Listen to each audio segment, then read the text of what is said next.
Hi, my name's Susan Rainey, and I thought I would make kind of a quick makeshift video about how I grafted together my peep cowl. And so what I did is I left my provisional cast-on chain right on the knitting, and then I put my live stitches that were at the end of the cowl onto waste yarn. So you can see this is the waste yarn that's through the live stitches. And then this is where the two tails of my provisional cast-on chain come together. And I always put a marker on my end of the chain so that I can tell exactly which end I can pull. And I wanted that at the beginning of the round, and you'll see the reason why in a minute. So I entered the first stitch of the cowl as to purl, and then I went under. And what I'm doing, and the reason I'm leaving this chain on, is so that I can follow the pink chain underneath my stitches, so I don't need to figure out where I'm supposed to put my yarn. And it works really well. And then what I'll do, because this is a tube and it's going to get closed up, is I will unhook the chain and start unraveling it, and I haven't started doing that yet. So here I am, I'm grafting. You can see the green line, which is my grafting line. This is the waste yarn that I have my live stitches on. And what I found a little bit easier is to just go into a few stitches at a time with a double point, just so it's a little easier to put the needle into that. So I just do a few stitches at a time. These are the live stitches. And then I keep grafting. And so I'm ready. I came out of the bottom set of stitches, so now it's time to go across the top. And if you notice, you can see a straight bar that goes underneath those two legs, and if you look here, there isn't a straight bar. So I put my needle, I follow that straight bar.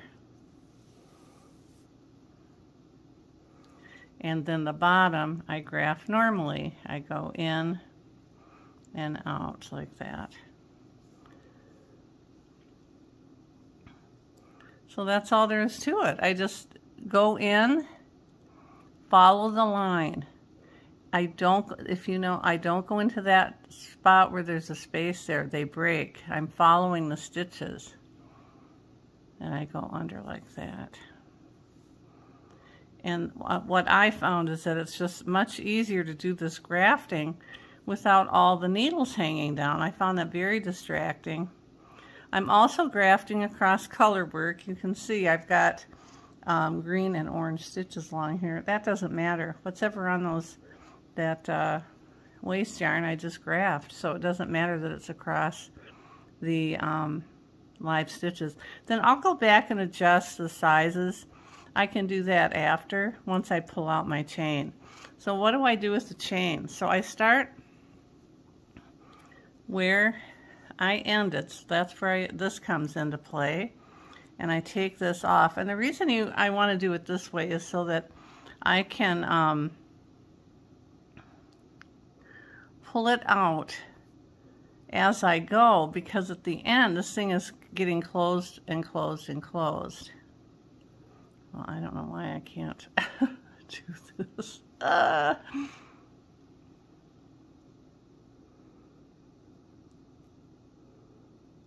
Where's my end? There we go. So as you're closing this loop, or this tube, it's getting tighter and tighter and tighter. So this way I can pull this out when I still have access to it, and when I get it almost completely closed, I'll just pull the last few out. So what I want to do is pull, but not go past where I have grafted, because I want the security of that chain. So if you notice, this is looking really good here. Here you can see from the inside what it looks like, and here's this chain, and as I pull it, you can see it coming out across the section that's already been done. And like I said, I don't want to go into this area because I want that secure. Make sure that little tail is coming out through what will be our little hole here. And you just keep going, and this, like I said, is going to end up closing. So that's why I wanted that chain to be going from that side. So I'm done with my grafting. You can see it's gone all the way around. Here is the chain I've been pulling. You can see that it's a little kinky here.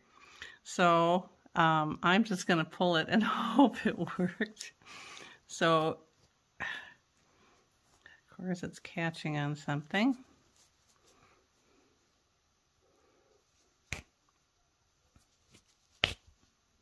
Well, it's coming out.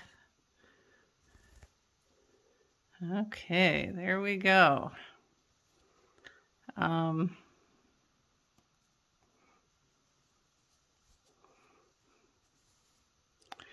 I'm almost afraid to go look. Oh, that just got pulled a little. And then what I would do is I would take out this pink here, which I will now do. When I was grafting, there were a couple times that I split the yarn, and having this lifeline in there really makes it easy, because then you can really easily go back without worrying about your stitches dropping. So, okay, there's my grafting line.